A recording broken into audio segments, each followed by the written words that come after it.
going to go ahead and put some pizza dough together today for a little barbecue outside. So we like to show you how easy it is to make pizza dough. Take 1 package of your yeast, drop it in your mixing bowl, and then we like to use 12 ounces of liquid. We find if you use a domestic beer, you're going to get better flavor on that pizza.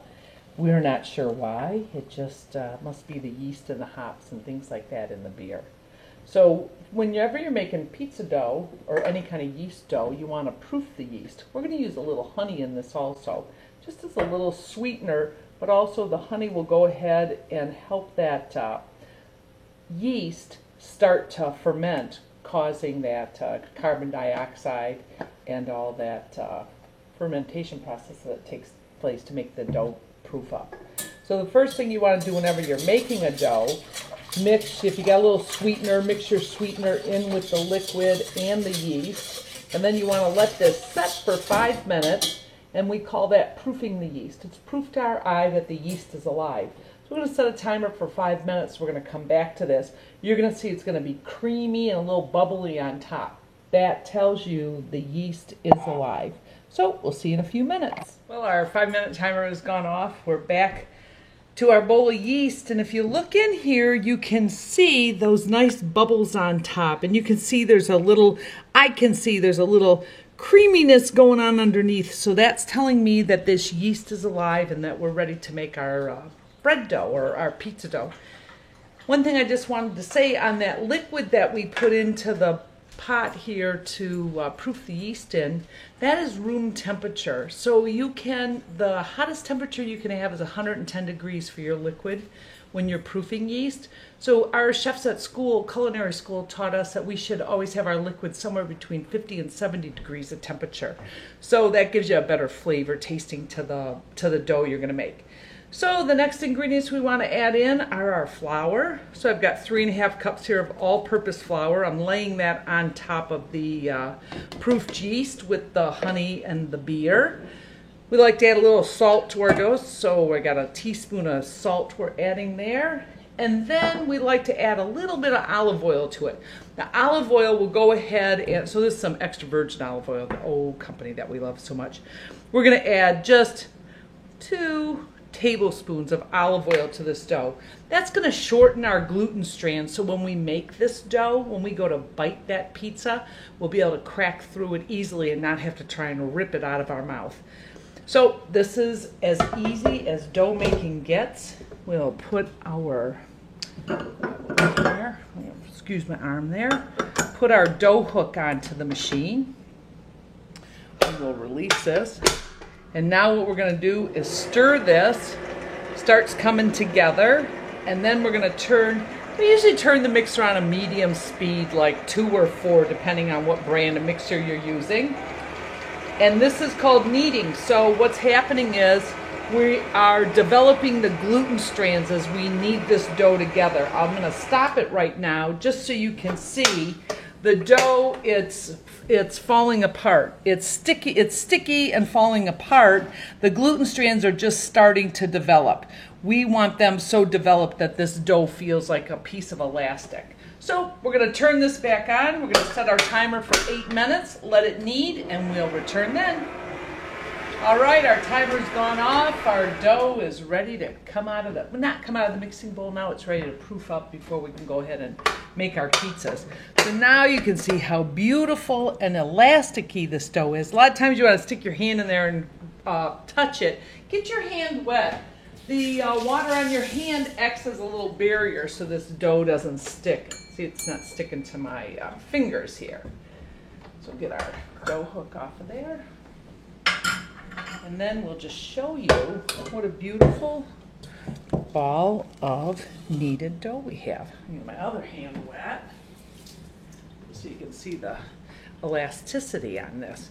So now we're going to be able to make some beautiful pizza. This now needs to proof up, and what we're going to do is put a piece of plastic wrap over the top of this. Let this double in size. We'll knock it down, and we'll show you how we go ahead and assemble our pizza in about an hour and a half from now. Bill and I are going to go for a bike ride, so we'll see you in a little bit. Taking our shower, Bill cut the grass, and now we're ready to put the pizza together. So you'll see I'll pull the plastic off of here, a little stuck. you can see how big it has proofed up for us. This is a little more dough than what we need for the pizza we're gonna make. So we're gonna take and get our hands wet, get it in the bowl of dough here, and then we're gonna, so you can see how that knocked itself right down. Now we're gonna take about half of this dough. We're gonna get it ready to put it onto our stone. So a lot of you are thinking, I can't believe they got a cold stone there that they're gonna build this pizza on. I'm gonna put a little cornmeal down. But Bill and I, for Bill's birthday, we got him the green egg. So the green, and we've watched a bunch of videos on the green egg and what they say to do to make a pizza. And Bill and I have found if we heat that green egg up, take this pizza, put it on the cold stone, put it out there on the green egg, you're gonna get the most incredible pizza you can imagine. Want to add anything to that, Chef Bill? What was that you put down on the stone? Oh, that was a little bit of cornmeal, just to make a little barrier so this will lift off the stone easy for us. And you can see with me working the pizza dough here, I'm not trying to push it out too much. I'm not trying to work it too hard because I don't want to reactivate those gluten strands and make it too tough of a crust for us. So you'll push this a little more. A little bit of patience. And now we're ready to build our pizza. So I made a little tomato sauce. Let me rinse my hands. So I made a little tomato sauce, just a little bit of sauteed onions, garlic, balsamic vinegar, canned tomatoes, and a little red chili flake. I'm going to throw this on the pizza. And then we have some Gouda cheese, we have some fresh Asiago cheese, got a couple of red peppers that I roasted up for us and then peeled and sliced, and then we have a couple of portobello mushrooms. How come when we go to the pizza shop they always put those veggies on raw and you have them cooked? Well, that's a good question. Thanks for asking that. When you put them on raw, what happens, there's a bunch of moisture in those vegetables. So if I put raw mushrooms and raw peppers on this pizza, once it hits the barbecue and it's hot out there, the moisture comes out of those vegetables, leaches into everything going on, and then when you put cheese on it and you cut the pizza, you go to take a piece out, all your toppings stay behind because you have all that moisture left in there. We took and sauteed those mushrooms up and then we dice them up so they're nice bite size. Now we've cooked most of the moisture out of these mushrooms, and now the mushrooms have a bigger dimension of flavor for us. And when we cut this pizza, those mushrooms are going to stay intact on the pizza. A little bit of roasted red pepper. Same thing. Eat a piece of raw pepper, take a piece of roasted red pepper, and you'll see how more developed the flavor is for your enjoyment. So you're layering the flavors. I'm layering the flavors. That's our motto at Simply Good. We got to layer the flavors, keep developing it, and then everybody's going to say, can I have that recipe, please? That's what we want. That's our goal. Now, we didn't get any pepperoni, but we sure did get some capricola, some prosciutto, and some salami. So we're going to put pieces of this on top of our pizza. So with that, we're going to cut away now, and then we'll return at the grill. Here we come. So now you can see we got the big green egg here. And what we've done is, you can see we've banked the coals to the one side. So now this is going to give us an indirect heat. I'm going to put the pizza stone here on the cooler side.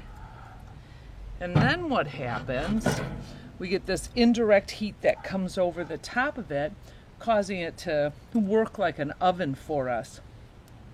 So with that, now all we have to do is shut the lid, set the timer, and we'll be eating pizza in probably about 15 minutes. The minute timer has gone off, and now we're ready to check the pizza. You can see with the big green egg, with the lid completely closed, our temperatures run about 525 degrees.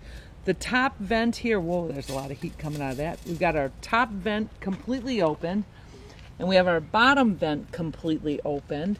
And now we're gonna check that pizza. Oh my God, it's beautiful. So this is 10 minutes. Everything is looking melty and delicious, but we like to check the bottom crust here, see what's going on. Bill, can you get a, so we need about maybe 5 more minutes to get a little more golden looking on that. Rotate it. We're gonna rotate it, but wait, I gotta fix my toppings that I just had trouble with. And now, when we rotate it, I need my spatula. And Bill does this more often than I do, so. What we like to do is actually, you can get the spatula under the pizza and just rotate the pizza on the stone. But this works also. You have a couple options going on here. Right. It's funny. I'm usually in the house putting the salad together when Bill's out here rotating it. So you can see that's my side we checked. So we've rotated it. And let's check the bottom under this one. And you can see on the side that was closer to the coals, we're getting that nice golden brown crust. Gorgeous. But over here, it just needs about 5 more minutes to crisp up the bottom side of that and finish browning the top off. So we'll be back in 5 minutes. All right, the 5-minute timer has gone off. The oven has cooled down a little bit. We're about 475 now, which is perfectly fine because those coals have burnt down. And now you can see how gorgeous this pizza looks. So we're gonna take, we got our big spatula. We got our big Uncle Bill's famous pizza party pizza board. Lift this on it. And with that, we're gonna go eat dinner. We couldn't resist showing you how great this pizza came out.